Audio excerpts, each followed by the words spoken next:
Olá! Hoje, o que vai para a mira é o que o Senhor Jesus disse. Quando ele esteve na terra, ele já sabia que ele morreria. E em um momento ele diz assim, porque assim como Jonas ficou 3 dias e 3 noites dentro de um grande peixe, assim também o Filho do Homem ficará 3 dias e 3 noites no fundo da terra. Jesus disse que ficaria 3 dias e 3 noites descansando o sono da morte. Porém, ele morreu na sexta-feira, no pôr do sol, e ressuscitou logo no domingo de manhã. Por que ele disse que ficaria 3 dias e 3 noites se ele morreu na sexta e ressuscitou no domingo? Como entender isso? Jesus se equivocou? A Bíblia está dizendo algo que não aconteceu? É isso mesmo?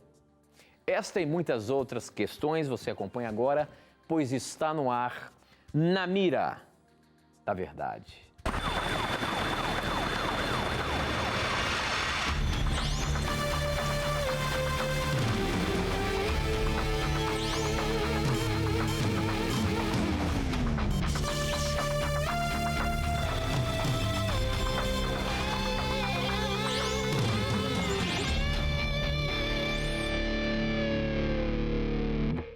Olá, seja muito bem-vindo. Já nos conectamos com o Brasil e o mundo através das ondas do rádio, da internet e da TV Novo Tempo, espalhada por todo o nosso país. Muito obrigado mais uma vez por você já estar aí ligadinho com a gente no programa Na Mira da Verdade. Com licença, deixa eu e o professor entrar aí na sua casa para juntos estudarmos a Palavra de Deus. E você, com suas dúvidas, com seus questionamentos, mande para a gente, porque são as suas dúvidas, as suas perguntas que fazem o programa acontecer. E se você está zapeando seu televisor e caiu aqui, esse é o programa em que você pergunta e a Bíblia responde. E nós colocamos um homem na mira que tem que responder o que a Palavra de Deus nos apresenta. E é ele que nós vamos cumprimentar agora, professor Leandro Quadros. E aí, meu amigo, como é que você está? Tudo bem? Tudo bem, meu amigo. Que bom estarmos em mais um programa. Vou mandar rapidamente alguns abraços para começarmos. O primeiro abraço vai para todos os amigos de Belém, no Pará, não é? Quem nós pudemos presenciar, ver alguns deles na programação que tivemos no último fim de semana, meus irmãos. Muito obrigado pelo carinho de vocês, que Deus guarde a todos. E um abraço também eu tenho aqui para o pastor Marcelo Pérez e a Ariane, que um dia trabalharam conosco, que moram em Curitiba. Meus irmãos, Deus abençoe a vocês. Estou aproveitando mandar esse abraço para vocês, porque o pastor Marcelo Pérez me lembrou também de uma pessoa chamada Everaldo. Ele mora em Itararé, São Paulo, e também é um telespectador do programa, tá? Que Deus guarde a todos vocês e obrigado pelo carinho. Muito bem, professor. Eu também quero mandar um abraço especial para uma pessoa que está sempre ligadinha com a gente aqui, o Heraldo, de lá de Uruguaiana, e também o seu amigo Rodrigo Júnior. Eles juntos se encontram na praça da cidade lá para estudar a Palavra de Deus. Um abraço a você, Rodrigo, e a você também, Heraldo. Continue assim, estudando e procurando as verdades neste livro sagrado, tá bom? Professor Leandro Quadros, nós começamos o programa falando que Jesus disse que ficaria 3 dias e 3 noites debaixo da terra, mas quando a gente vê o que aconteceu com a morte dele, ele morreu na sexta-feira e no domingo de manhã já tinha ressuscitado. Como é que a gente pode entender isso então, professor? Pois olha, amigo Tito, realmente esse é um texto que tem criado algumas interpretações, inclusive erradas. Alguns que fazem um cálculo, por exemplo, de que Jesus ficou realmente 72 horas na sepultura. Então, alguns argumentos que Cristo ressuscitou, diríamos, na quarta-feira e não no domingo. Porém, o relato bíblico é muito claro em mostrar-nos que Jesus realmente morreu na sexta, passou o sábado na sepultura, descansando, e ressuscitou no domingo. Vou ler rapidamente esse relato e aí vamos entender o porquê que, na verdade, não dão essas 72 horas. Por quê? Quando você lê o texto bíblico aqui, por exemplo, o Evangelho de Marcos, o texto que o Tito leu, só para contextualizar o telespectador... Mateus 12:40. Isso, Mateus 12:40, Cristo fala assim, aqui, Jesus diz assim, pois assim como Jonas esteve 3 dias e 3 noites no ventre do grande peixe, assim o Filho do Homem estará 3 dias e 3 noites no coração da terra. Então, como que podem ser realmente 72 horas, se já no domingo pela manhãzinha, Cristo já tinha ressuscitado? Bom, vamos aqui primeiramente para o Evangelho de Marcos, que nos dá alguma luz para nós entendermos essa forma de contagem judaica, né? Aqui em Marcos, no capítulo 15, fala da crucificação de Jesus, da crucifixão, da morte dele na cruz. E quando Cristo morre, ele foi sepultado, e aqui diz no verso 42 o seguinte: ao cair da tarde, por ser o dia da preparação, isto é, a véspera do sábado, José de Arimateia, ilustre membro do Sinédrio, que também esperava o reino de Deus, enchendo-se de coragem, foi a Pilatos e pediu o corpo de Jesus. Ou seja, o corpo de Jesus foi solicitado na sexta-feira, no final da tarde.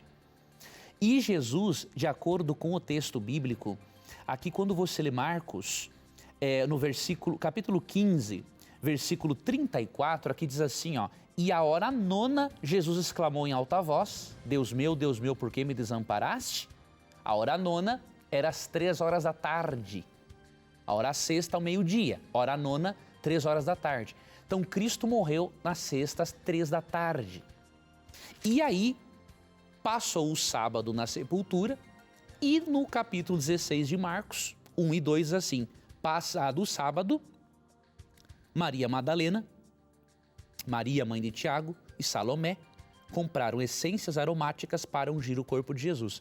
No primeiro dia da semana, bem cedo, ao nascer do sol, elas foram ao sepulcro. Veja, ele morre às 3 da tarde, na sexta, passa o sábado na sepultura, e bem cedo no domingo, quando elas foram embalsamar o corpo de Cristo, ele já tinha ressuscitado. Como harmonizar isso? Exatamente. Quero ver. Pois agora nós vamos harmonizar, amigo Tito, pelo seguinte: para nós entendermos isso, precisamos entender que o sistema de contagem do tempo para os judeus era diferente, não no sentido das 24 horas, é igual hoje, né? Os dias da semana, mês, ano, né? Bate tudo, não tem problema quanto a isso. Eu digo, eles tinham um sistema de cálculo chamado cálculo inclusivo do tempo. O que é o cálculo inclusivo? Se um evento fizesse parte, por exemplo, da fração de um dia, ele já era incluído como o dia inteiro. Isso na mente judaica. Então veja o que aconteceu. Jesus morre às 3 da tarde, na sexta-feira. Passa o sábado todo na sepultura. E como ele ressuscitou no domingo de manhã bem cedo, numa fração do dia, 1 hora ou 2, não sabemos, como a mente judaica calcula assim, pelo cálculo inclusivo, então eles incluem o pedacinho da sexta, o pedacinho do domingo e, obviamente, o sábado todo na contagem. Portanto, na linguagem judaica, bíblica, quando fala-se 3 dias e 3 noites, você não pode entender isso como 72 horas, como na compreensão ocidental, porque a compreensão bíblica é o quê? A forma de pensar bíblica não é a nossa mente ocidental, eles têm a mente hebraica. Então, como eles usavam o sistema de cálculo inclusivo, não é? 3 dias e 3 noites equivalem o quê? A um pouquinho da sexta em que ele fica na sepultura, né? Ao sábado todo e a um pouquinho do domingo. Então, 3 dias e 3 noites, porque o autor judeu inclui na contagem do tempo as pequenas frações da sexta-feira e do domingo. Ou seja, dia e noite ele considera um dia. Exatamente, amigo, por causa desse sistema de cálculo inclusivo. Como o evento da morte e ressurreição de Cristo, Tito, pegou um pedacinho da sexta e um pedacinho do domingo, o judeu já inclui e conta como o dia inteiro no seu sistema de contagem. Pois então, vou pegar você agora na mira, professor. Me diga uma coisa, e Jonas ficou esse mesmo período dentro da boca do peixe? O cálculo inclusivo é também para Jonas, Tito. Não foram 72 horas, né? A mente hebraica, tanto dos judeus que escreveram o Novo Testamento quanto o Antigo Testamento, ambos se utilizaram do cálculo inclusivo. Ok, meu amigo, então tá bom. Se a Bíblia está falando, aí sim eu concordo. E você pode participar mandando as suas perguntas para a gente. Para você participar mandando o seu questionamento, você pode mandar por SMS, pelo seu smartphone aí. Você pode mandar pelo seu celular, basta você mandar para o número 12981510101. 12981510101. Você manda sua pergunta, como essa já está chegando aqui, que não para de chegar, você participa do programa, ela chega instantaneamente aqui para mim. Ou então, pelas redes sociais. Você que está assistindo a televisão aí, está com o seu laptop, está com o seu tablet, está com o seu smartphone aí na mão, é só você acessar o nosso Facebook, novotempo.com, ou melhor, o Facebook é namiradaverdade.nt, o Twitter, @namiradaverdade, e também o nosso blog, novotempo.com/namiradaverdade, tá bom? Você tem várias formas de participar. Olha, acabou de chegar um torpedinho aqui para mim, e olha que ela já mandou várias vezes, viu? A mesma pergunta. E ela tem 13 anos, é a Maiara, olha aí, charada, a nossa assistente de produção ali. A Maiara tem 13 anos e ela diz o seguinte: moro em São Paulo, capital, e adoro o programa. Segue aqui a minha dúvida. Vamos lá, professor. Na mira, hein? O que aconteceu com o Éden após o pecado? E onde está situado nos dias de hoje? Professor, a gente sabe que depois que Adão e Eva foram expulsos, eles não puderam entrar mais ali no Éden, né? E esse Éden foi para onde? Ele não era aqui na Terra? Essa é uma pergunta interessante. Nós podemos concluir, por uma referência indireta, que o Jardim do Éden foi retirado aqui do planeta. Não temos uma referência direta na Bíblia sobre isso. Mas só para a gente entender, ele foi feito aqui no planeta Terra? Sim, né? Deus criou, como diz Gênesis 1 e 2, Gênesis 2 especificamente, né? Deus criou o Jardim do Éden, não é? Que o nome Éden quer dizer delícias. Então Deus cria, veja bem, além do planeta Terra, naquela beleza, naquela perfeição, Deus cria um lugar de delícias ainda para o ser humano viver no planeta Terra. Então a morada dos nossos primeiros pais era uma coisa que nós não podemos nem imaginar. Então qual é a referência indireta que nos ajuda a entender que o Éden foi retirado do nosso planeta? Muito boa pergunta dessa nossa jovenzinha. Apocalipse 22, verso 2, fala o seguinte, ó. No meio da praça da cidade, de ambos os lados do rio, estava a árvore da vida, que produz 12 frutos de mês em mês, e as folhas da árvore são para a cura das nações. Esta aqui é a árvore da vida que estava no Jardim do Éden. Deus havia colocado essa árvore para que o ser humano se alimentasse dessa árvore e fosse prolongando a sua eternidade. A árvore da vida era um símbolo da imortalidade condicional que Deus deu ao ser humano. Qual era a condição? Permanecer obediente a Deus. Então, como esta árvore da vida se encontra lá agora na Cidade Santa, nós entendemos que o Jardim do Éden foi realmente levado para o céu, né? E que Deus trará ele de volta por ocasião depois dos 1000 anos, quando a Cidade Santa descer. Não sabemos o processo, obviamente, mas por essa referência indireta entendemos assim. E há um comentário muito interessante também da escritora cristã Ellen White, em que ela comenta também a respeito disso no seu livro Patriarcas e Profetas. Muito bem, professor. Estou vendo aqui o Facebook que está bombando, pipocando pergunta. Obrigado por você estar participando aí através do nosso Facebook, que é namiradaverdade.nt. E olha só, tem muitos jovenzinhos que estão escrevendo para a gente. Obrigado a você que tão jovem está querendo aprender cada vez mais a palavra de Deus. Isso é muito importante. Mas tem duas perguntas que foi feitas, uma por uma jovenzinha e a mesma pergunta parecida para uma irmã já de mais idade. E a jovenzinha de 13 anos é a Lauriane Elísia.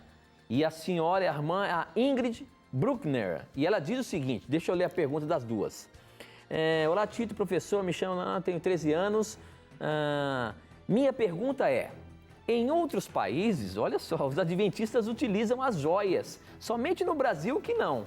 O que devo fazer? Não devo usar? Eu utilizo as joias e tenho um grande carinho pelo professor. E se o senhor me convencer, eu paro de usar. Professor, olha a sua responsabilidade.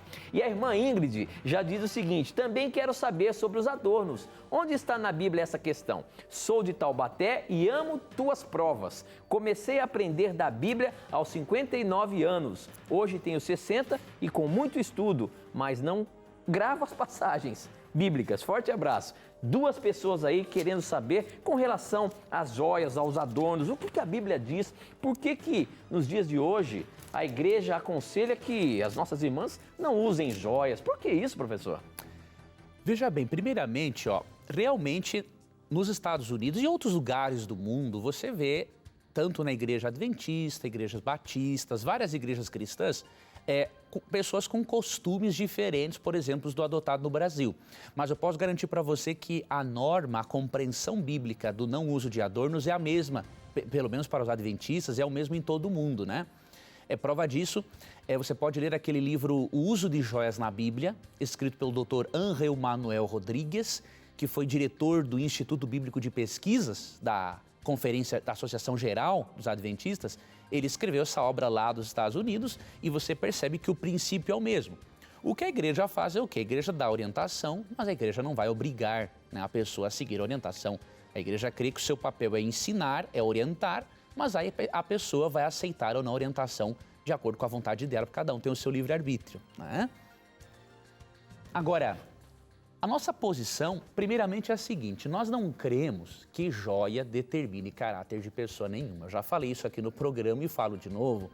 Tem muita moça e senhora decente que usam suas joias e tem muita moça e senhora aí meio que sem vergonhinha, diríamos assim, que não usa nada, certo? Então, não é isso que define realmente o que é o interior de uma pessoa. O que define uma pessoa é o seu caráter, o seu relacionamento com Deus, a forma como trata o próximo. Isso que define o caráter de uma pessoa. Agora, nós entendemos que faz parte do plano de Deus que, na medida em que nós formos conhecendo o Evangelho, nós nos adequemos, inclusive, à orientação de Deus quanto ao adorno e vestuário. Não por um meio de salvação. Quem pensa nisso é um legalista, né? Acha que se eu uso certa roupa, eu vou conquistar a salvação. Não está nada disso. A salvação é um dom de Deus. Só que quando eu aceito a salvação, eu vou aprendendo sobre o estilo de vida de Deus. E Ele propõe para nós um estilo de vida diferente daqueles que não conhecem o Evangelho. E como parte desse estilo de vida está o não uso das joias. Dos textos que eu poderia ler para você, eu vou ler um apenas agora, mas recomendo esse livro que eu acabei de citar, O Uso de Joias na Bíblia. Você pode adquirir com a Casa Publicadora Brasileira, o site é cpb.com.br. Acho que está aparecendo, ou vai aparecer aí na tela para você o endereço. Sim, professor. O site está aparecendo, Tito? Sim, sim. Ótimo. cpb.com.br. Você vai ter esse livro, uma posição bíblica equilibrada sobre o assunto que vai te ajudar, tá bom? 1 Pedro 3, 3 e 4 diz assim, olha o princípio, né? O que vos torna belas não deve ser o enfeite exterior, como as tranças dos cabelos, as joias de ouro ou o luxo dos vestidos, mas sim o íntimo do coração, com um espírito gentil e tranquilo, que não perece e tem muito valor diante de Deus. Pois no passado as santas mulheres que esperavam em Deus também se enfeitavam assim e estavam submissas ao marido. Então, veja que é o padrão que Deus estabelece, um estilo de vida diferente. Agora, é óbvio, no seu tempo, né? Você vai aprendendo, vai conversando com Deus, né? Alguns têm dificuldades com uma coisa, outros com outras, né? Aqui nós não estamos para julgar ninguém, né? Pelo contrário, nós temos que nos ajudar mutuamente para que nós nos pareçamos cada vez mais com Cristo e imitemos aquele estilo de vida ideal que Ele tem para nós. Então, resumidamente é isso. Continue estudando o assunto, porque Deus com certeza vai ajudar você a compreender bem essa questão. Ok, professor. Muito bem. Próxima pergunta, agora é pelo Twitter. Quem mandou foi a Gabriela e ela diz o seguinte: tenho praticado a meditação oriental para controlar a ansiedade e o pânico. O cristão pode fazer este tipo de meditação? Professor, a gente sabe que a meditação oriental tem alguns fundamentos até espirituais. Agora, ela tem feito esse tipo de meditação para controlar a ansiedade e o pânico. O que a Bíblia pode dizer sobre isso? Veja, primeiramente, nós temos que ter cuidado com as bases, né, de um tratamento, de qualquer coisa que nós fizermos, seja um tratamento, seja uma forma de aliviar a ansiedade. É importante analisarmos a filosofia religiosa que está por trás daquilo ali. Então, por exemplo, quando a Bíblia fala em meditação, a Bíblia fala de uma forma diferente, né? Aqui, por exemplo, se você ler, eu vou ler aqui para você acho que é esse salmo aqui. Deixa eu abrir aqui um texto para você. Salmo 119.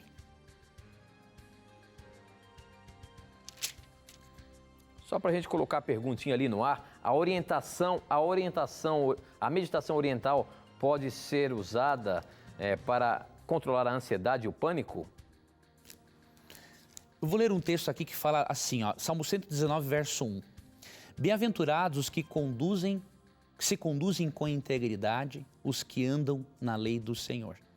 Bem-aventurados os que guardam seus testemunhos, que o buscam de todo o coração, que não praticam o mal, mas seguem os seus caminhos, né?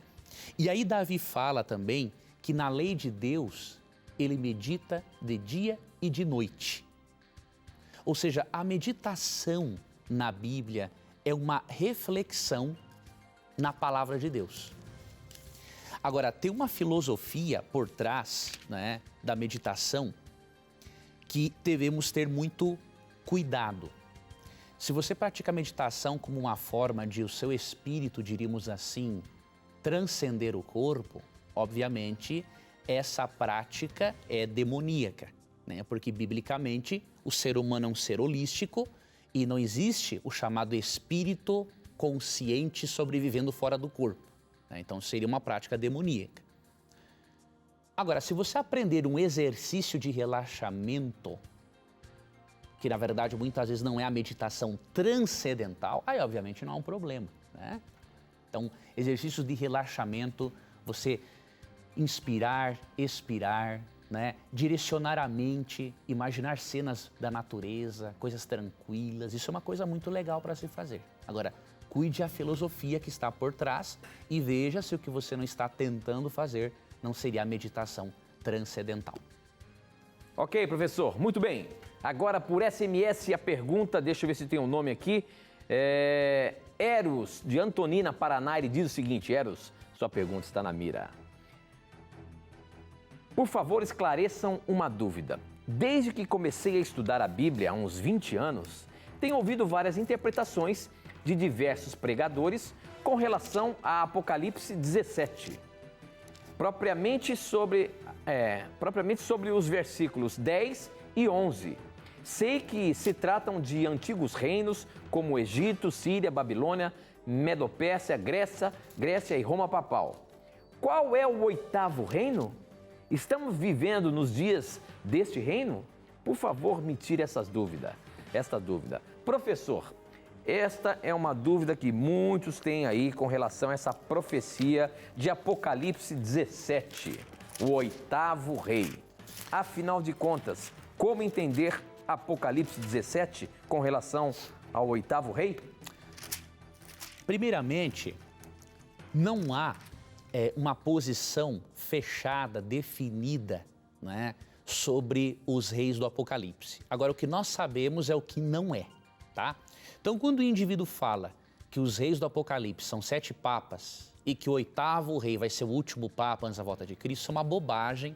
Você não tem que acreditar nesse tipo de conversa furada, né? Isso não tem base teológica nenhuma. Não tem nenhuma base bíblica para esse fundamento? Nada, né? O indivíduo que pega aqui os 7 montes, né, para falar que são os montes do Vaticano, isso não tem nada a ver, né? Montes em profecia bíblica simboliza reino, não se refere à cidade específica. Então, tem muita gente que não estuda a Bíblia como deveria. Agora, o oitavo rei, de acordo com a interpretação historicista da Bíblia, existem 2 posições principais.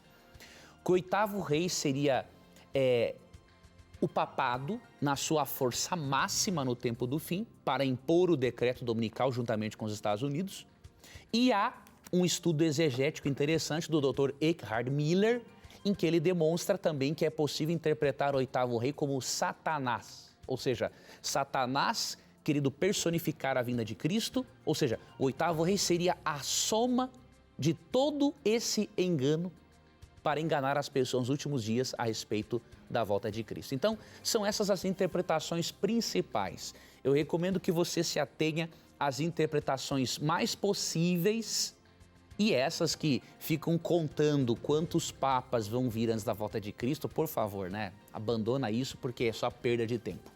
Ok, professor. Muito bem. Essa pelo Facebook, quem mandou foi o Gustavo Miguel. Ele diz o seguinte, em Números 23:19, Deus diz, Deus não é homem para que minta, nem filho do homem para que se arrependa. No entanto, em Gênesis 6:6, afirma, então se arrependeu o Senhor de ter feito o homem na terra, e isto lhe pesou no coração. Como entender essas duas passagens? Professor, Deus diz que não mente. E depois lá ele se arrepende. E como é que é isso? Aqui é o seguinte, é que as palavras hebraicas para arrependimento são diferentes em ambos os textos. É que no português realmente isso não fica claro, né? Então, porque é interessante que ele fala, ele não mente, ele não se arrepende, né? E ele se arrependeu. Eu vou explicar isso então, ó. Em Números 23:19, a palavra arrependimento quer dizer realmente uma mudança de conceitos. Então, Deus não se arrepende no sentido de mudar seus conceitos. Os conceitos de Deus são inalteráveis. Ele é a verdade, ele sabe tudo. Agora, o arrependimento divino, em Gênesis 6:6, é uma outra palavrinha que aparece aqui. E o significado dela não é mudar de ideia. O significado é tristeza. É que isso não é claro no português, mas no hebraico é diferente. Então, diz assim, o Senhor se arrependeu, ou seja, ele sentiu uma profunda tristeza por ter que criar o homem e depois ter que destruí-lo. Então, pense assim, amigo telespectador e ouvinte, há palavras hebraicas e diferentes para o termo arrependimento. Então, muitas vezes é importante conhecer um pouquinho, pelo menos do original, para você saber essa diferença aqui. Aí o arrependimento aqui é uma coisa e lá em Números 23 é outra.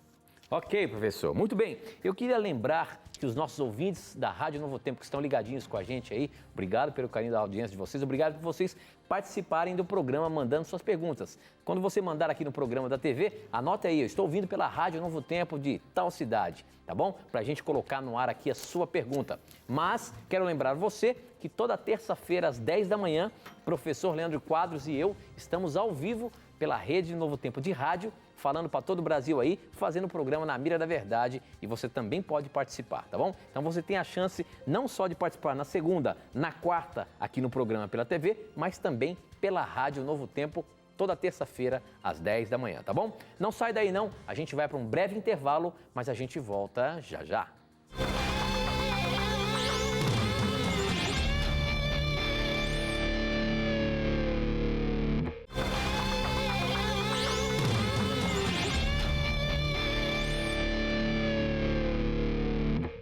Já estamos de volta, agora são 9 horas e 34 minutos, estamos ao vivo aqui pela Novo Tempo. Esse é o programa Na Mira da Verdade. Se você tiver coragem de perguntar, a Bíblia tem a coragem de responder. Participe mandando as suas dúvidas pra gente, tá bom? Você pode participar através do SMS. O número é 12 981510101. Na rádio é diferente. 12 981510101. Você também pode participar através das redes sociais, pelo Facebook, Na Mira da Verdade NT, pelo Twitter, @Na Mira da Verdade. E você tem ainda uma outra chance de mandar as suas perguntas pelo nosso blog, novotempo.com/Na Mira da Verdade. Mas além de você mandar a sua pergunta pelo blog, você ainda tem a chance de navegar pelo nosso blog ali e ver todo o conteúdo que colocamos aqui. Os vídeos dos programas, assuntos polêmicos que a gente trata ali sobre os vários temas da Palavra de Deus, heresias, tudo sobre apologia. Enfim, se você quer uma fonte de estudo, acesse novotempo.com/Na Mira da Verdade. E além disso, você vai ter a chance lá no nosso blog de receber esta revista, que é um curso bíblico para os dias em que vivemos. Verdades para o Tempo do Fim. São 16 lições em formato de uma revista que você pode levar em todos os lugares para estudar. E você, para tê-la, basta você clicar em cima da imagem que você vê ali do lado direito do blog e você vai ser direcionado em um campo para preencher os seus dados postais para que ela chegue direitinho aí. Peça agora mesmo, é gratuito, é um presente nosso para você e nós temos o maior prazer em oferecer esta revista para você, tá bom? Bom, já que nós estamos falando de blog, chegou uma pergunta muito interessante aqui que eu vou colocá-la na mira, professor. Preste bem atenção. Quem mandou foi o Alexandre Guilherme, do Rio de Janeiro. Ele diz o seguinte: o evangelho ebionista de Mateus é digno de confiança? Que evangelho é esse, professor? Espera um pouquinho. Pois ali apresenta o texto traduzido diretamente do hebraico, mostrando que Jesus não era filho de Deus, mas sim de José com Maria, sendo esse filho tornado Cristo em seu batismo ao descer o Espírito Santo sobre ele. Seria isso verdade? Se for, o profeta Isaías não poderia estar falando sobre Cristo em Isaías 7,14? E estariam os cristãos sendo tendenciosos em sua interpretação. O Evangelho de Mateus, segundo os judeus ebionistas, é de confiança? Professor Leandro Quadros. E agora, meu amigo, que história é essa de que Jesus, então, só se tornou o Cristo após a descida do Espírito Santo? Ou seja, ele não era filho de Deus, ele era filho de homem e mulher e simplesmente se tornou o Cristo na descida do Espírito Santo, segundo os judeus ebionistas, é isso? Não, isso aí não é digno de confiança. Qualquer evangelho gnóstico é uma heresia. Então isso é um evangelho gnóstico? É gnóstico. Mas por quê? O que acontecia? Os gnósticos, eles não conseguiam aceitar a ideia de que Deus pudesse se transformar em carne, né? Então, para eles, a divindade se transformar num ser humano é uma aberração. Para eles, o que é divino era extremamente puro para ser carnal. Então, quando o Evangelho de João, por exemplo, foi escrito, ali, João 1,14, João fala assim, que Jesus era o verbo, ou seja, era o agente ativo da criação, e diz assim, e o verbo se fez carne e habitou entre nós. Ou seja, João está combatendo os gnósticos, tá ok? E tem um outro detalhe, o apóstolo João, na sua primeira carta, no capítulo 4, ele chega a ser tão forte que ele diz que o seguinte, dá uma olhada nisso aqui, ó, 1 João 4, 1 em diante. Amados, não acrediteis em qualquer espírito, mas avaliai se os espíritos vêm de Deus, porque muitos falsos profetas têm saído pelo mundo. Assim conheceis o Espírito de Deus.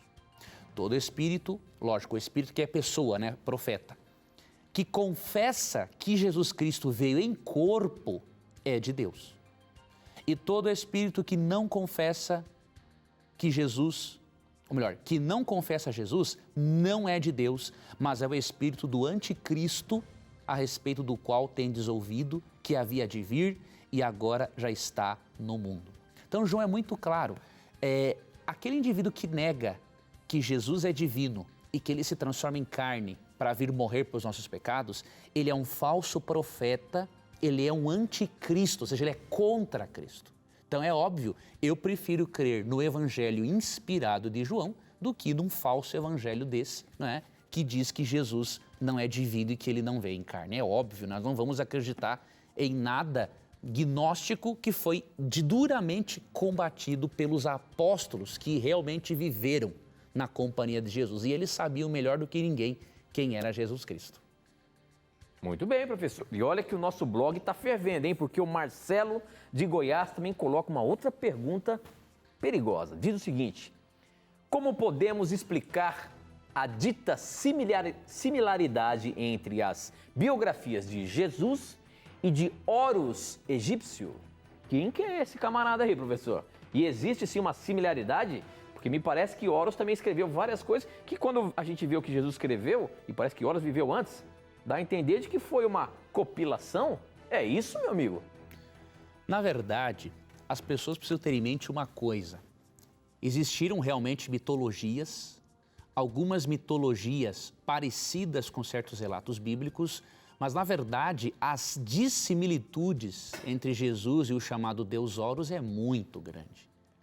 Então, por exemplo, o Deus Horus não é apresentado como um ser que encarna e morre pelos pecados do seu povo para pagar uma dívida que o ser humano tinha para com a lei de Deus, né? Então, você não pode pensar nisso com uma alegação de que foi uma compilação ou coisa parecida. Negar hoje a existência do Cristo histórico, pelo menos para a grande maioria dos historiadores, é uma aberração, não é? O indivíduo, ele é livre até para não crer na divindade de Cristo, que também é incoerente, mas não vou abordar isso agora. Agora, negar o Jesus histórico é o cúmulo da ignorância, né? Então, não tem como negar a existência de Cristo. Então, o fato de haverem similitudes não significa que ele não existiu.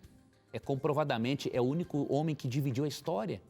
Então, toda a história é baseada em antes e depois de Cristo, né? Então, ele foi um personagem histórico, isso é comprovadíssimo.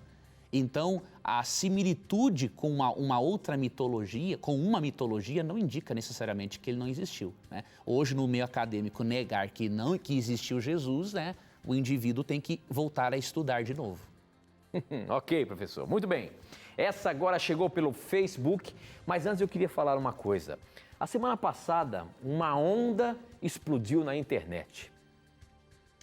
As pessoas, através de 2 utensílios escolares, ou caneta ou lápis, fazia um chamado Charlie Challenger, invocando esse espírito. E quem fez essa pergunta foi Samantha, ela é de Recife, ela é espírita, e ela diz o seguinte: amo demais esse programa e gostaria de ter a minha pergunta pescada agora.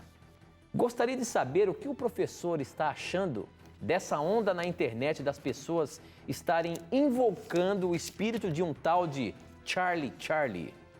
E o que a Bíblia diz sobre invocar espíritos? Professor, você sabe que isso daí foi viral essa semana. O que a gente pode orientar os nossos jovens aí, os adolescentes, que por curiosidade acabam fazendo esse tipo de brincadeira, mexendo com as coisas espirituais? Muito boa essa pergunta ter sido colocada. Samantha, muito obrigado. Olha, para nós é uma honra saber que você ama o nosso programa. Pode ter certeza que mesmo não a conhecendo pessoalmente, você tem o amor nosso também, da nossa equipe, viu? Você tem o nosso carinho, o nosso respeito. Este programa existe para pessoas sinceras como você, que buscam conhecer a vontade de Deus. Eu vou ler para você alguns textos sobre o que a Bíblia diz a respeito do invocar espíritos. O primeiro texto, tem vários textos, Samantha, mas eu vou ler para você alguns. O primeiro é Levítico 19, verso 31. O texto diz assim, ó: não procureis os que consultam os mortos, nem os feiticeiros. Não os consulteis para não serdes contaminados por eles. Eu sou o Senhor vosso Deus. Então aqui Deus dá uma orientação bem direta para os seus filhos, dizendo o seguinte: filhos, não procurem os que consultam mortos, que invocam espíritos, não se envolva com feiticeiros, porque você vai se contaminar espiritualmente com eles. Um outro texto, querida Samantha, muito claro e importante para nós analisarmos essa questão, é Deuteronômio 18. Quando Deus começa a dar algumas orientações para o povo de Israel, para eles entrarem na terra prometida, Deus começa a dar algumas orientações e fazer alguns pedidos para eles, assim: filhos, quando vocês entrarem na terra que eu vou dar para vocês, há certas práticas entre os pagãos que eu não quero que vocês adotem. E quais são essas práticas? Vou ler para você Deuteronômio 18, a partir do verso 9.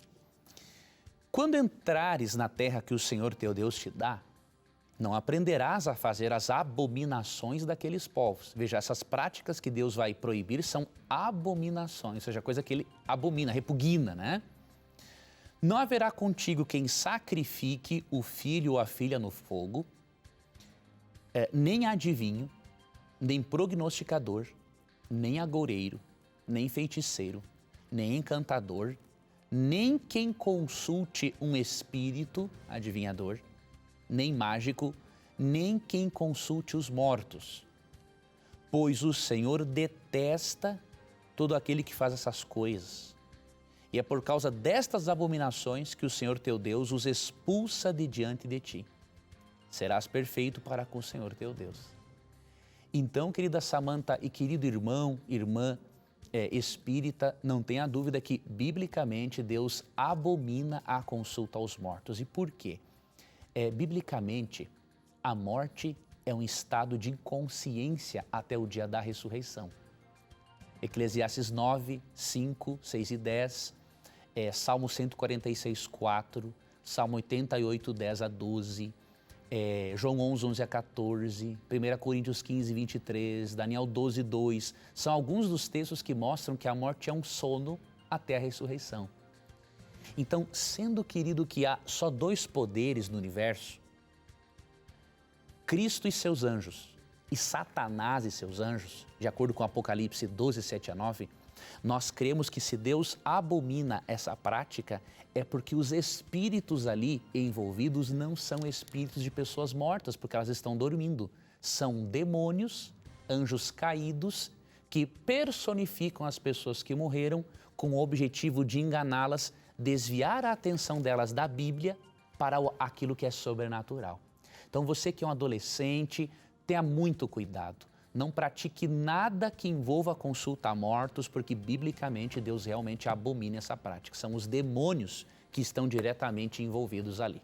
Mas além disso, além da abominação bíblica, professor, você não acha que o inimigo pode se aproveitar dessa abertura na mente e se apoderar até mesmo dos jovenzinhos, professor? Porque até na internet aparece jovenzinhos sendo possuídos.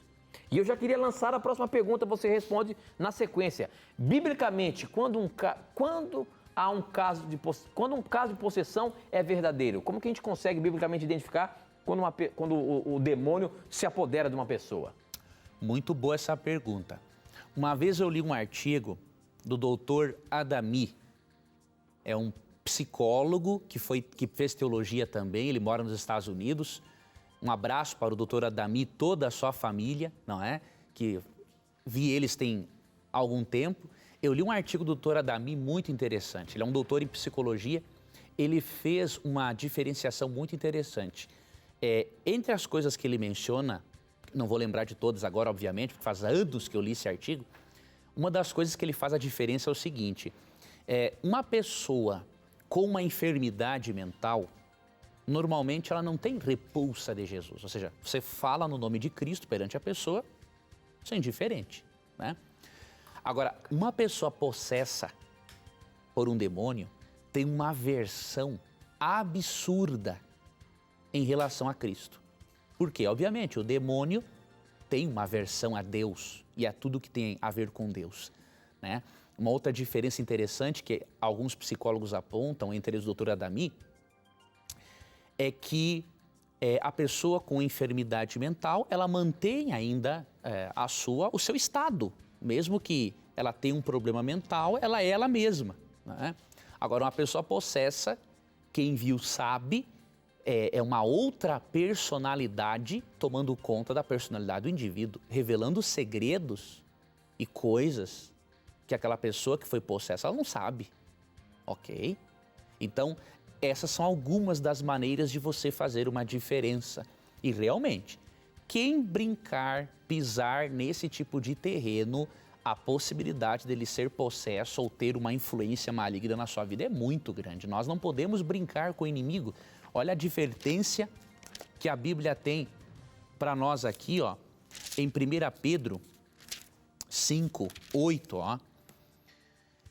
Tende bom senso e estai atentos. Olha, aqui Deus está dizendo para esses adolescentes o seguinte: filhos, tenham bom senso, sejam sábios, sejam inteligentes.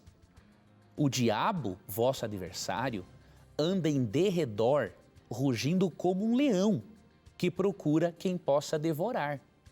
Então Deus está falando o seguinte, ó, deixa eu passar uma linguagem adolescente, fica esperto, né? Fique esperto, porque o diabo é como um leão.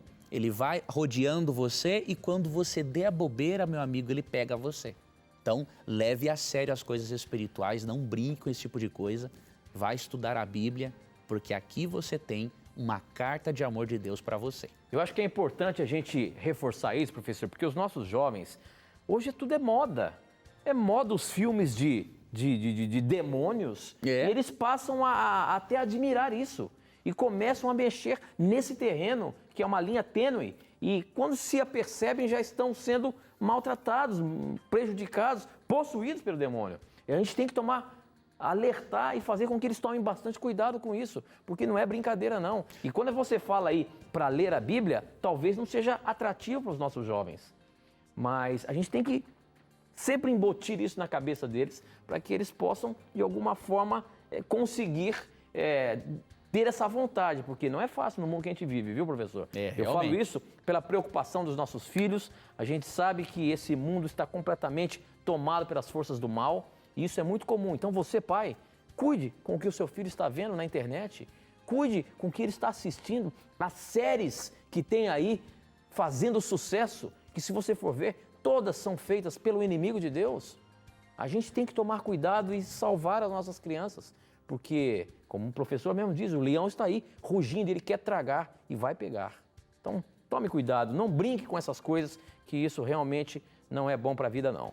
Professor, essa pergunta aqui por SMS, se você tem alguma pergunta e quiser mandar para a gente, pode acessar pode mandar por SMS, o número é 12 981 51 0101. Quem mandou essa pergunta, deixa eu ver se tem um nome aqui, foi o Célio. Ele diz: a paz do Senhor, eu sou da Assembleia de Deus de Ubatuba e eu queria saber, a Bíblia diz, se teu olho faz pecar, arranque-o. É para arrancar? Pois ela diz, melhor entrar no céu com um olho do que com dois e ir para o inferno. Professor, esse texto está na Bíblia. Nós devemos tomar ele ao pé da letra? O que está querendo dizer? Vou ler aqui esse texto, ó. Jesus falou sobre isso. Qual é o texto daí, professor? É Mateus capítulo 5, verso 29. Ok. Se o teu olho direito te faz tropeçar, arranca-o e joga-o fora, pois é melhor para ti perder um dos teus membros do que ter todo o corpo lançado no inferno. Na verdade, isso aqui, querido, é uma hipérbole. O que é uma hipérbole? É uma linguagem exagerada com o objetivo de fazer o indivíduo ficar esperto, né? Ele está dizendo o seguinte, que se for para você pecar, faça de tudo para você não pecar. Se você pecar, de 1 João 2, 1 e 2, temos um advogado junto ao Pai, que é Jesus Cristo mesmo justo. Agora, que Deus não é a favor da mutilação do corpo, isso é óbvio, aqui em Levítico 19, 28. E Jesus, como ele que é o autor da Bíblia, né? Ele que conhece o Antigo Testamento, jamais Jesus estaria indo contra essa orientação aqui de Levítico 19, 28, ó. Não cortareis o corpo por causa dos mortos, nem fareis marca na pele, eu sou o Senhor. Os pagãos faziam cortes no corpo, se mutilavam para agradar as divindades pagãs. Então é óbvio que Jesus jamais apoiaria isso. Ele está só usando uma linguagem, uma hipérbole, para dizer o seguinte: faça de tudo para você evitar o pecado. Muito bem, professor. Estou vendo aqui no Twitter algumas pessoas dizendo... A Ivana Dono diz o seguinte: senhores, o plano para introduzir a ideologia de gênero está correndo. Como agir diante dessa nova ameaça à família? Olha aí, professor. Isso realmente é uma coisa que tem acontecido aí. Existe um projeto de lei querendo simplesmente tirar o gênero apenas masculino e feminino. Como é que ficaria isso aí para a família, professor? Simplesmente colocar isso no ensino às escolas desde a infância?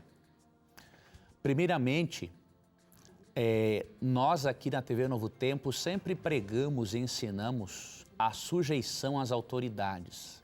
Diz Romanos 13, 1 a 4, que nós devemos nos sujeitarmos às autoridades constituídas por Deus. Porém, Atos 5, 29 diz o seguinte: antes obedeçam a Deus do que aos homens. Ou seja, a partir do momento que uma autoridade constituída nos incentiva a irmos contra um princípio revelado na Bíblia, nós não vamos aceitar, certo? Então, nós não pregamos rebeldia contra o governo aqui de forma alguma, Nós cremos no princípio de Paulo, bíblico, de Romanos 13:4, de que as autoridades constituídas são instrumentos de Deus, certo? Instrumentos de Deus para o nosso próprio bem e que nós devemos nos sujeitarmos às autoridades. Agora, se uma autoridade ensina algo contra a Bíblia, Atos 5:29, Pedro fala, olha, é melhor obedecer a Deus do que aos homens. Então, o que acontece? Nós fizemos um programa aqui temático sobre homossexualidade. Fizemos 2 programas, na verdade, e demonstramos claramente que mesmo a Bíblia condenando a homossexualidade, Deus ama o homossexual, né? Deus não faz acepção de pessoas, Deus não considera uma pessoa superior ou inferior por causa da sua orientação sexual, né? Então nós demonstramos isso aqui no programa e nós não temos dúvidas disso. Nós temos tantos telespectadores homossexuais que gostam do nosso programa, com quem temos tratado com muito carinho e respeito, e nós temos uma relação, trocamos e-mails com eles e conversamos e aprendemos da Bíblia juntos, né? Então, esse programa aqui apoia tudo aquilo que o governo fizer, desde que não seja contra a palavra de Deus. Então, essa tentativa de mudar a questão de gênero, né? Tirar feminino e masculino, é óbvio que não é apoiada pela Bíblia, tá? Então, eu creio que todo governo inteligente, ele tem que basear as suas decisões considerando também o que Deus diz. Mesmo que o Estado seja laico, não podemos tirar Deus de cena das nossas decisões. Então, o que diz aqui o livro de Gênesis, né? 1:27. E Deus criou o homem à sua imagem, a imagem de Deus o criou, homem e mulher os criou. Então, isto aqui é o plano original de Deus. Então, qualquer sociedade que quiser ser próspera, ela tem que se enquadrar em certas coisas que Deus ensina, né? Se não se enquadrar, nós já vimos aí na história da Revolução Francesa, né? Na época em que a França se declarou um país ateu, queimaram Bíblias em praça pública, vimos qual foi o resultado, né? Decadência em cima de decadência, até que o parlamento francês teve que voltar atrás. Será que nós vamos precisar também passar pelo mesmo processo de decadência para reconhecermos que Deus não pode ficar de fora das decisões governamentais? Então, avaliemos isso com carinho, com sabedoria e também, obviamente, com respeito. Muito bem, professor. Para a gente encerrar, a gente tem 1 minutinho. Essa eu acho que você pode responder rapidamente. Quem mandou foi o Lucas pelo Facebook. Gostaria de saber se os anjos têm livre-arbítrio no céu. Os anjos hoje, eles têm livre-arbítrio no céu ou não? Com certeza, o livre-arbítrio faz parte do governo, do trono de Deus. Por exemplo, 1 João 4:8, quando fala que Deus é amor, como que pode existir o amor? O amor é conquistado. 30 segundinhos, professor. Não imposto. Então, se os anjos não tivessem livre-arbítrio, Deus não seria amor. Certo? Amor é conquistado, não imposto. Então, portanto, não há dúvida. Os anjos têm, sim, total livre-arbítrio. E nós vamos continuar tendo também no céu, aqueles que forem salvos. Com certeza, senão não é amor. Não é amor imposto, não é amor. Ok, professor. Com essa nós encerramos mais um programa Na Mira da Verdade. Nos encontramos na quarta que vem, se Deus quiser. Pela graça de Deus, um abraço, Tito. Um abraço, amigo telespectador e ouvinte. E não se esqueça que aqui neste programa, sempre que você tiver a coragem de perguntar, a Bíblia vai ter a coragem de lhe responder. Todos os seus questionamentos, as suas dúvidas, aqui no programa, sempre vão estar na mira da verdade. Até o nosso próximo encontro. Tchau.